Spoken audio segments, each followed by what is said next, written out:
Eric, you grew up in Brooklyn and you've described yourself as a radio junkie. Where did that start? Where did that fascination with radio start? I think it started from listening to the disc jockeys as a kid. Murray the K was the first one. In fact, one of my goals as a little kid was to be old enough so I could go to the Murray the K Christmas show. I think it was at the Brooklyn Fox Theater.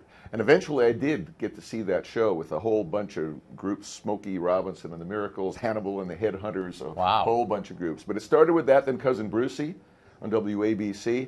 And then I remember riding with my dad in his DeSoto convertible one day, stopped at a traffic light on Bedford Avenue and asking my dad if Mel Allen was getting paid to do the Yankee games.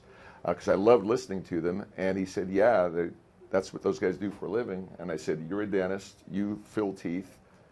Those guys go to Yankee Stadium and watch games. And you know, we've seen Mel pour beers in the press box and stuff. That's what they do for a living. I want to do that. So you can pinpoint to the moment. You remember the name of the street, and Absolutely. you remember what kind of car your dad was driving? Exactly where it was. How old were you? I think I was 7. And you knew at that moment, I want to be a baseball broadcaster. Yeah, for sure. Wow. Now, from that moment on, are you chasing that dream? Did you ever have a diversion, or was it always, this is what I want to do? Well, it was always, this is what I want to do. My parents weren't totally in favor. They didn't think it was the most secure profession, oddly enough. But I wanted to do it. They actually got me a reel-to-reel tape recorder when I was about 14, I think, and I would turn down the sound on the TV, and I would make believe I was broadcasting the games. And when I was playing Stratomatic baseball, I'd be broadcasting the game into a tape recorder and crazy stuff like that. Eventually, I went to a summer program at Northwestern in Chicago after my junior year in high school. And then when I went to college at Brown, I did college radio there. Their plan all along was for me to go to law school. So I was a political science major. But when I graduated, I was able to get a job doing minor league hockey in Muskegon, Michigan. So I really never looked back. You did the minor league hockey. You get hired by the Texas Rangers in 1979. You're still with the Texas Rangers 37 years later. When you started in 1979, are you thinking, boy, it would be great to have a 5-year run. It would be great to have a 10-year run. Maybe I could squeeze in 20. I mean, 37 years later, how do you explain that longevity and that talent and what you've been able to do? Well, I'm not sure, because really all I wanted was a 2-year run. You know, I got hired to do this without having ever done a baseball game. They let me learn on the job. So my longevity is due, first of all, to their patience, that they let me do that. I had incredible partners. My first partner was John Miller. John Miller, who's, you know, in my opinion, maybe the best baseball broadcaster of my generation. He taught me how to do baseball. And had a great partner that followed him named Mark Holtz. And that helped make me look good, I think. Eventually, I learned how to do it. I got the hang of it. And, you know, I've been really lucky. Management has been extremely understanding, you know, that we have to tell the truth. That sure, I'm rooting for the Rangers and I'm the spokesman, I'm the voice of the team.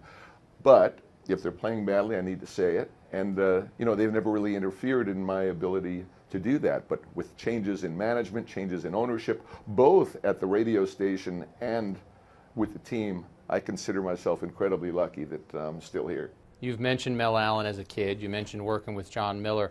How about your own style? Are you the type of person who you wanted to develop your own style, or did you take a little bit from people who impressed you along the way?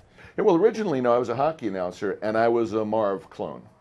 You know, I grew up like every other kid in Brooklyn in my day, shooting jump shots and going, yes, every time I hit one. And then in hockey, I had the Marv staccato style. I remember with the Rangers, then it was Gilbert across the Montreal line. And that's how I did hockey. When I had to adjust to baseball and the slow pace and all the time to fill, I was lost. I had no idea how to do it. I really think that I probably patterned myself more than anything after John Miller, because he was the guy I was working with every day, and I thought he was really good. His ability to mix his personality and his powers of observation in with the actual X's and O's, I thought was incredible. So as a baseball announcer, he's probably more responsible for my style than anybody else. I've watched interviews of you where you talked about when you did get the job, one of the things you were thinking about was, I need a home run call. And you do have a home run call. That ball is history. Right. How did you come upon that as your home run call? That was really a fluke, because I got hired in August of 1978 to start in March of 1979. I had like a whole off season to study up on how to be a baseball announcer. And I studied, I found out about all these different home run calls. And I remember Mel Allen saying, going, going, gone. And the scooter used to say, it's out of here. And I looked for something, didn't really find anything. I was about to leave for spring training. I was at a party, and a guy got up to leave, and he said, "Well, I'm history." And like a little bell went off. I said, "History? That's a home run call." I kind of changed it to "that ball is history." And the first time I called a Ranger home run, I said it. People really liked it, so I've stuck with it since then. Have you had requests where people will meet you in the street, or they want that to be their answering machine? Have you had people, they want that signature call within that? Yeah, I've done a few of them over the years. Raise money for charity and that kind of thing. That's perfect. Yeah. Now, you received an honor a couple of years ago that I think every broadcaster, maybe in the dark, deep recesses of their minds, hopes for, but you never know it's going to come. You get the Ford Frick Award, and you're in the National Baseball Hall of Fame. What was that call like to find out that you're joining some of these legends that you talked about? You know, it was pretty surreal. I had an idea I might win that year because I was told to kind of be on alert, that I was one of the guys who, you know, needed to pay attention that day and make sure I answered the phone at 8:30 that morning.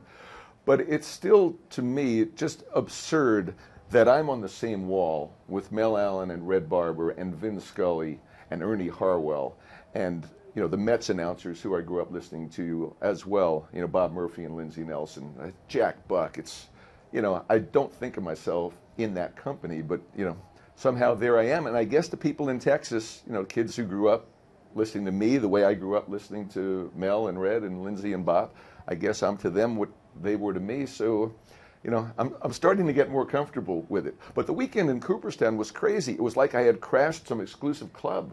You know, I'm staying at that Hotel Otesaga with just Hall of Famers and a couple of celebrities like Tom Brokaw and Billy Crystal, you know, and me. I go out to the maid's cart to get an extra towel, you know, and Ernie Banks is stealing coffee off the maid's cart, and Whitey Ford's at the ice machine. You know, it was like I was in some dream. Ernie Banks took 2 cups of coffee, though, right? He had to. He always wanted to play 2. No, that's me too. One thing that has impressed me about you, amongst other things, first of all, your skills as an announcer, your longevity, the fact that at a certain point in your career, because of the sport we covered, you said, I want to be bilingual. I want to learn how to speak Spanish. And not only do you speak Spanish, but you've broadcast games in Spanish. What caused you to go down that road and feel that that was an important step to take? Ruben Sierra is almost entirely responsible for that. When he came up to the Rangers in 1986, he was immediately our best player. It seemed like he was the star of the game 2 or 3 times a week. We couldn't do an interview with him without having a translator, and teams didn't have interpreters back in those days, so we'd have to bother usually Jose Guzman to be the translator. Even if I wanted to talk to Ruben at his locker, his English was almost non-existent. So I was determined to start learning Spanish. I actually put it off for a couple of years, finally started doing it, and now 20 some odd years later, it's still a daily struggle. I try to practice every day with somebody, but at least now, you know, I'm functional. And when guys come to the big leagues and they don't speak much English, I'm able to talk to them. I've been to all of their native countries now, and I think that builds a certain level of trust as well. What is their reaction when they find out you speak Spanish? Because Mariano Rivera, who I covered his entire career, once said to me that if a guy walked up to my locker and spoke to me in my native tongue, he said I would appreciate that so much because it shows that he tried to learn the way that I speak. How do guys react? That's the general attitude. Some guys don't have the patience for my Spanish, which is kind of in slow motion to them. But for the most part, they do. And Jose Guzman, for one, was really helpful to me in learning Spanish. The Rangers Spanish announcers have been huge helps to me. The way I learned to do Spanish play-by-play was from our previous Spanish announcer, Luis Mayoral, who worked solo and needed somebody to give him a break in the middle of the game so he could go out and smoke a cigarette and go to the bathroom. So I would do the 5th inning of every game on the road for a couple of years, and I literally made a list of baseball phrases that I needed in Spanish and just memorized those. And the thing about play-by-play, as you know, it's done in the present tense. So I didn't have to worry about complicated verb conjugations and compound tenses and things like that. It's actually a lot easier than you think it is. I'm not going to say it's easy. I'm going to say it's difícil. Difícil. You and I not only share a passion for baseball, but we both have a passion for music, and we've actually exchanged some emails about some artists that we both like. And you turned me on to a young woman who I know you're not only a fan of hers, you're a friend of hers. I want to give her publicity, some shout out. Shout out for Daphne Willis. She's incredible, a young singer-songwriter who lives in Nashville now. She actually grew up in Chicago. To me, she is her generation's Carole King. She's an unbelievable songwriter as well as a singer, and she's branched out into all different genres. She's still doing that. She now has a contract to write songs for Sony ATV. She's a songwriting machine. And to me, she's unbelievable. I've probably seen her perform now 50 times. And I've helped her get gigs around Texas. And I just think she's the next big thing. Eric is right. Watch out for Daphne Willis. And you were, I believe, turned on to her. Clint Hurdle told you about her? Yeah, Clint used to give me CDs almost every week. He would, remember CDs? He would go to record stores and just kind of pillage through the bins and come up with people. And he gave me Daphne's CD one time. It was in 2010. I thought it was great. It was her first CD. And just ironically, coincidentally, we went to Chicago the next day, and her picture was all over Comiskey Park. She had just done a concert there. And I asked the White Sox people, and they said, yeah, she's great. She's from here. She went to DePaul. We have her here every year. So I basically sent her a fan mail letter, an email, made contact. She was coming to Texas that year in the fall. I went to see her show, and we've been tight ever since. I have to ask you about the Rangers. As we're taping this, the Rangers are obviously in first place, best record in the American League. How good is this team? How good can this team be the rest of the way? Can this team win it all? Well, I think they certainly can. It's incredible they've done what they've done without Yu Darvish pitching but 3 games so far this year. And obviously they've had injuries, and a lot of other clubs have had injuries, but missing Shin-Soo Choo for so long, getting nothing out of Prince Fielder for the first 2 months of the season. They've done it in a very unlikely manner. Their closer pitching his way out of the job. The bullpen has had the highest bullpen ERA in the league for almost the entire season. So to be where they are now, it's hard to imagine. John Daniels does a fantastic job of adding to the mix at the deadline. Right now, as we speak, the Rangers clearly need another late-inning reliever.